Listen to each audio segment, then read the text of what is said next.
မင်္ဂလာဆောင်ရက်မှာထူးဆန်းတဲ့မင်္ဂလာဝတ်စုံကိုအတင်းဝတ်ခိုင်းလို့ဝတ်ခဲ့ရတဲ့ဝတ်စုံကအရန်ကျက်လွန်းတော့အသက်ရှူဖို့တောင်အတော်ခက်တဲ့အိမ်စီမလေးကရင်ဘတ်ထဲမှာဓားမြောင်တလက်လာဝက်ပေးသွားတယ်ဘာတွေဖြစ်နေမှန်းဝေခွင့်မရဖြစ်နေပေမဲ့မင်္ဂလာပွဲကတော့အစီအစဉ်တိုင်းဆက်သွားနေတာပဲသူတို့ကငါလက်ဖွားနဲ့မင်းသားရဲ့လက်ဖွားကိုဓားနဲ့မုံပြီးတွေးချင်းရောဆက်လိုက်ကြတယ်ပြီးတော့မင်းသားကငါ့ကိုသူ့ရင်ခွင်နဲ့အသားလေးပွေ့ဖက်ထားပြန်တယ်ပျော်ရွှင်မှုတွေနဲ့ရင်ခုန်နေတုံးရှိသေး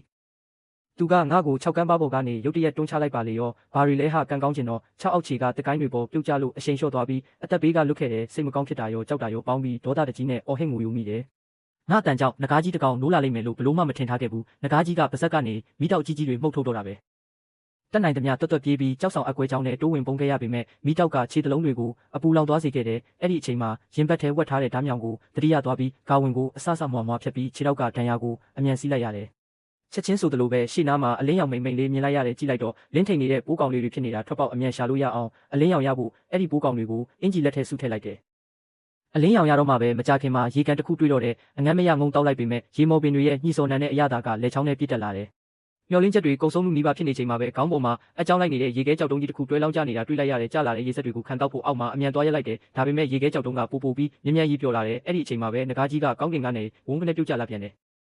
ချက်ချင်းပဲလျှက်တစ်ပြက်တုတ်ပြန်ပြီးခုတစ်ခုတည်းအချိန်မီပုံလိုက်ရတယ်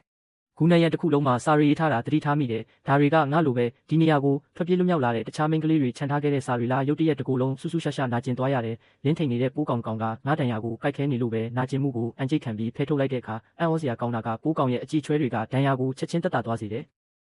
ဒီလိုတဘာဝဆေးစွမ်းကောင်းရလိုက်လို့ဝမ်းသာသွားပြီးကြောက်နေရမှာထုစစ်ထားတဲ့မြေပုံတစ်ခုကိုလည်းတွေ့ခဲ့ရတယ်မြေပုံအတိုင်းလိုက်သွားတော့တလင်းကြောက်ကူတစ်ခုလည်းရောက်သွားတယ်အပေါ်ကတောက်ကနေတဲ့အလင်းရောင်တွေကိုမော့ကြည့်ပြီးကာဝင်ကိုအဝိဆတွေဖြစ်ဆုပ်ဖြဲကလက်နဲ့ခြေထောက်တွေမှာပတ်လိုက်တဲ့စွန့်ပစ်ထားတဲ့တရောက်ကူတစ်ခုကိုတလင်းကြောက်မှာချိတ်ပြီးအပေါ်ကိုဆက်တက်ခဲ့တယ်အဲ့ဒီအချိန်မှာပီလိန်တကားကြီးက6အောက်ခြေထိလိုက်ရှာနေပြီးတလင်းကြောက်ကရုတ်တရက်ကျိုးသွားပြီးမဲ့ကန်ကောင်းလို့ဟန်ချက်ထိန်ပြီးအပေါ်ကိုဆက်တက်နိုင်ခဲ့တယ်နောက်ဆုံးတော့အပေါ်ဆုံးကိုရောက်သွားပြီးအလင်းရောင်ရှိရာကိုရှောက်သွားခဲ့တယ်ဒါပေမဲ့အဲ့ဒီအချိန်မှာပဲလုံးဝစိတ်ပြတ်သွားရပြန်တယ်လမ်းကတခြား6ကမ်းပါတစ်ခုမှာတင်းလမ်းဆုံးသွားလို့ပဲဘယ်မင်းကလေးမှဒီနေရာကနေလွတ်အောင်ပြေးနိုင်မှာမဟုတ်ဘူး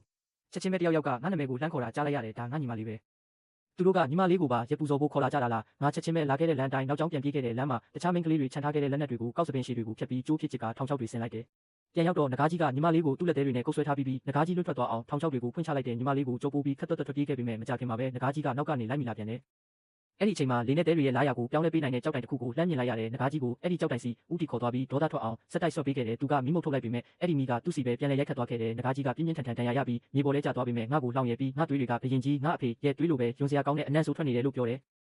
တကယ်တော့ဘရင်ကငကားကြီးရဲ့ငကားပေါက်လေး3ကောင်ကိုရရက်ဆက်ဆက်တက်ခဲ့တာကိုဒါကြောင့်ငကားကြီးကအသေးလဲဒေါသထွက်နေတာငကားကြီးကိုကြောက်လို့ဘရင်ကရော်ကြီးအနေနဲ့နှစ်တိုင်းမင်းသမီး3ပါပို့ပေးမယ်လို့ကတိပေးခဲ့ပေမဲ့တကယ်တမ်းကျတော့အပြစ်မဲ့တဲ့တာမန်မင်းကလေးတွေကိုပဲလှည့်စားပြီးရဲပူစော်ဖို့လုပ်ခဲ့တာ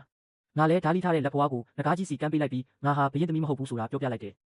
သူရနေတဲ့သွေးညီနံကနန်းတွင်းစေခံတွေကငါလက်မှာတမင်တကာတုတ်လင်းပေးလိုက်တဲ့သွေးတွေပဲဖြစ်ပါတော့တယ်